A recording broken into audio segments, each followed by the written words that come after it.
আপনি হয়তো অনেক কষ্টে টাকা জমিয়েছেন। টাকা জমাতে গিয়ে তো অনেক কষ্ট হয়েছেই। এখন আরো বেশি কষ্ট হচ্ছে এই কষ্টের জমানো টাকাটি কোথায় বিনিয়োগ করবেন, কোথায় ইনভেস্ট করবেন এই নিয়ে ভাবতে ভাবতে। আমাদের দেশে একটা প্রচলন আছে।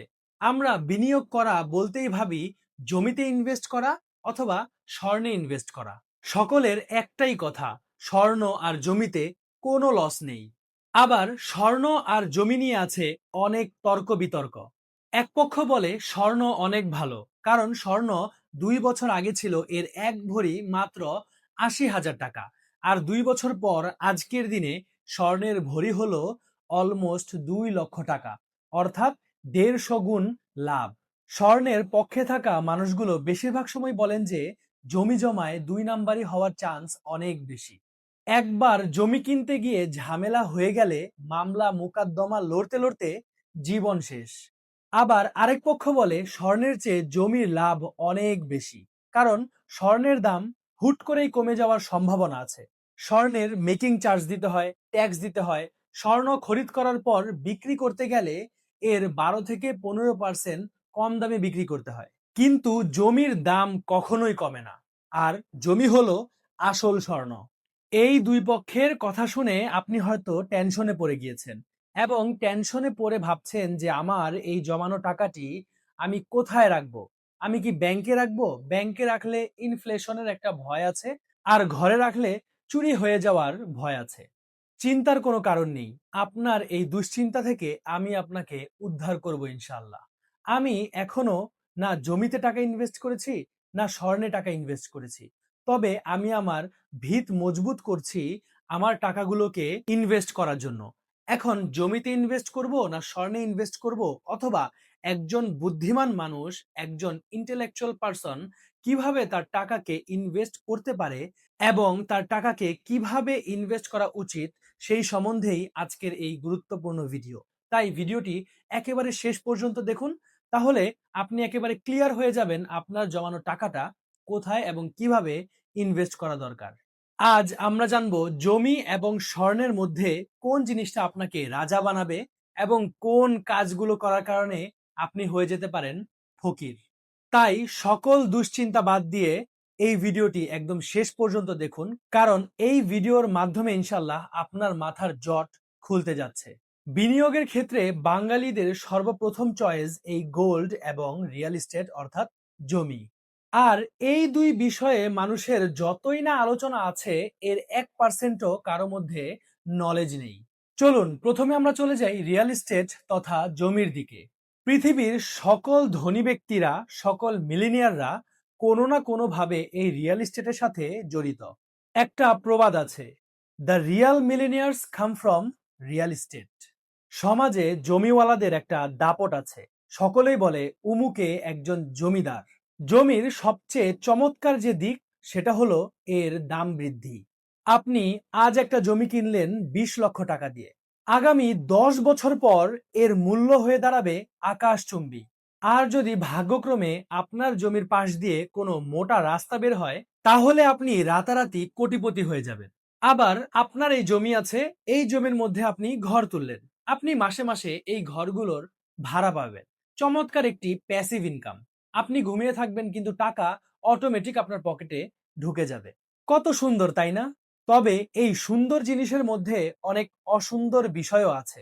প্রথমত, একটা জমি কেনা অত সহজ ব্যাপার নয়। জমিতে আছে অনেক টাউট, অনেক দালাল, এবং এর পদে পদে আছে অনেক বিপদ। জমি কিনতে গেলে থাকতে হবে মোটা অঙ্কের টাকা। ধরুন আপনি মোটা এক অ্যামাউন্ট দিয়ে একটা জমি কিনলেন, এর কয়েক মাস পরে দেখলেন আপনার জমির আরো 5 জন মালিক আছে। এই তো পড়ে গেলেন এক মহা বিপদে। এরপর শুরু হবে মামলার খেলা। আপনার জীবনে চলে আসবে ঘোর আঁধার। এই জমি জমা কেন্দ্রিক মামলা লড়তে লড়তে একদিন দেখবেন আপনার মাথার চুল সাদা হয়ে গেছে, আপনি বুড়ো হয়ে গেছেন।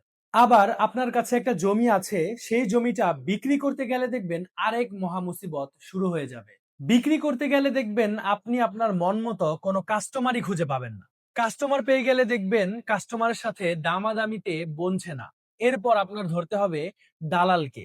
এরপর দালালের খরচ, রেজিস্ট্রির খরচ, কত ঝামেলা। এবার চলুন আমরা যাই গোল্ডের কাছে। গোল্ড, স্বর্ণ বাঙালির অহংকার। ছেলের বিয়ে হবে, স্বর্ণ লাগবে। মেয়ের বিয়ে হবে, স্বর্ণ লাগবে। তাছাড়া মহিলা মানুষের সবচেয়ে পছন্দের জিনিসই হলো এই স্বর্ণ। স্বর্ণের একটা ভালো দিক হলো এর লিকুইডিটি। লিকুইডিটি কি? লিকুইডিটি হলো কত দ্রুত আপনি আপনার এই সম্পদকে বিক্রি করে টাকা আপনি হাতে পাবেন। ধরুন গভীর রাত হয়েছে, আপনি একটা বড় বিপদে পড়ে গেছেন। এখন আপনার কাছে অনেক বড় একটা জমি আছে। আপনি চাইলেই রাতারাতি সেই জমিকে বিক্রি করতে পারবেন না। পক্ষান্তরে স্বর্ণের ক্ষেত্রে এই দিকে একটা সুবিধা আছে। স্বর্ণ হলো আপনার বিপদের বন্ধু। তাছাড়া স্বর্ণ হলো মুদ্রাস্ফীতি তথা ইনফ্লেশনের জম। মুদ্রাস্ফীতি কি? মুদ্রাস্ফীতি বা ইনফ্লেশন হচ্ছে, দেখবেন বাজারে বেশিরভাগ সময়ই চাল, ডাল, তেল, গম এগুলোর দাম বেড়ে যায়। যখন এই পণ্যের দাম বেড়ে যায় তখন টাকার মান কমে যায়। আর আপনি যদি আপনার টাকা দিয়ে স্বর্ণ কিনে রাখেন তাহলে এই স্বর্ণ এই মুদ্রাস্ফীতির সাথে ফাইট করবে।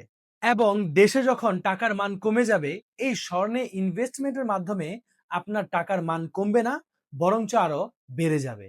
আমরা এতক্ষণ শুনলাম স্বর্ণের ভালো দিকগুলো, কিন্তু স্বর্ণেরও কিছু খারাপ দিক আছে। সর্বপ্রথম স্বর্ণের সেফটি নিয়ে অনেক ঝামেলা আছে। স্বর্ণ যদি কিনে আপনি ঘরে রাখেন, আপনি দেখবেন শান্তি মতো ঘুমাতে পারবেন না।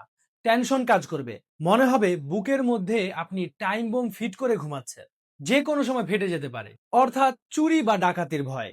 আবার এই স্বর্ণ যদি আপনি ব্যাংকে রাখেন, এবার দিতে হবে ব্যাংকওয়ালাদেরকে ফি। আপনার লাভের চেয়ে বেশি লসই হয়ে যাবে। স্বর্ণ কিনতে গেলে এর মেকিং চার্জ দিতে হয়, এর ট্যাক্স দিতে হয়। আবার আপনি যখন বিক্রি করতে যাবেন, আপনার 12 থেকে 15% লসে বিক্রি করতে হবে। মানে বেশি টাকা দিয়ে কিনতে হবে, কম টাকা দিয়ে বিক্রি করতে হবে। জমি যেমন আপনি কিনে রাখলে আপনি জমি ভাড়া দিতে পারবেন, কিন্তু স্বর্ণ আপনি কিনে রাখলে কোনো ভাড়া দিতে পারবেন না। আপনার টাকাটি এক জায়গায় স্টাক হয়ে থাকবে। এবার আমি আপনাকে একটা প্রশ্ন করি। ধরুন আপনার কাছে 80 লক্ষ টাকা আছে। এই টাকা দিয়ে আপনি কি করবেন? আপনি কি হাইওয়ের পাশে একটি জমি কিনবেন, নাকি এই টাকা দিয়ে আপনি স্বর্ণ কিনে রাখবেন? আমাদের কমেন্ট সেকশনে দ্রুত জানিয়ে দিন। আপনার টাকাকে যে জিনিসটা সবচেয়ে বেশি ক্ষতি করে তা হলো মুদ্রাস্ফীতি বা ইনফ্লেশন। আপনি যদি 10 বছর আগে 1 লক্ষ টাকা দিয়ে কিছু স্বর্ণ কিনে রাখতেন, আজকের বাজারে আপনি বেশ লাভবান হতেন। অর্থাৎ স্বর্ণ মুদ্রাস্ফীতিকে হারিয়ে আপনাকে লাভবান করে দেয়। কিন্তু জমির বিষয়টা আরো চমৎকার। দীর্ঘ সময় দিয়ে যারা জমিতে ইনভেস্ট করেছে তারা প্রফিটেবল হয়েছে স্বর্ণের চেয়ে বেশি। আপনার জেনে রাখতে হবে, জমির দাম বাড়ে লাফিয়ে লাফিয়ে, আর স্বর্ণের দাম বাড়ে হেঁটে হেঁটে। তবে ওই যে বললাম, জমি কিনলে আপনি সাথে সাথে জমিকে বিক্রি করতে পারবেন না। স্বর্ণ কিনলে তা আপনাকে কখনোই বেশি টাকা খরচ করাবে না, এবং স্বর্ণ কখনো পচেও যায় না। কিন্তু জমি কিনলে জমিতে আপনার ট্যাক্স দিতে হবে। আপনি যদি কোনো ঘর তৈরি করেন তাহলে বিদ্যুৎ বিল দিতে হবে, পানির বিল দিতে হবে, অনেক খরচ। আবার আপনি যদি খালি জমিন কিনে রেখে দেন তাহলে সেইটার পাহারাদারকে খরচ দিতে হবে। আবার একটা ভয় থেকে যায় জমি দখলের। তাহলে আপনার কি করণীয়? চলুন এখন আমরা জেনে নেই আমাদের কি করণীয়। আপনার জমানো টাকাকে কখনোই এক জায়গায় ইনভেস্ট করবেন না। আপনি যদি সব টাকায় জমি কিনে রেখে দেন, বিপদের সময় এই জমি আপনাকে সাথে সাথে কোনো উপকার করতে পারবে না। আবার আপনি যদি আপনার সব টাকা দিয়ে স্বর্ণ কিনে রাখেন, কোনোদিন যদি খোদা না খাস্তা আপনার স্বর্ণ চুরি হয়ে যায়, আপনি পথের ভিখারি হয়ে যাবেন। এখন সবার মনেই একটা প্রশ্ন, তাহলে জমিতে না স্বর্ণে, কোনটা সবচেয়ে ভালো ইনভেস্টমেন্টের খাত?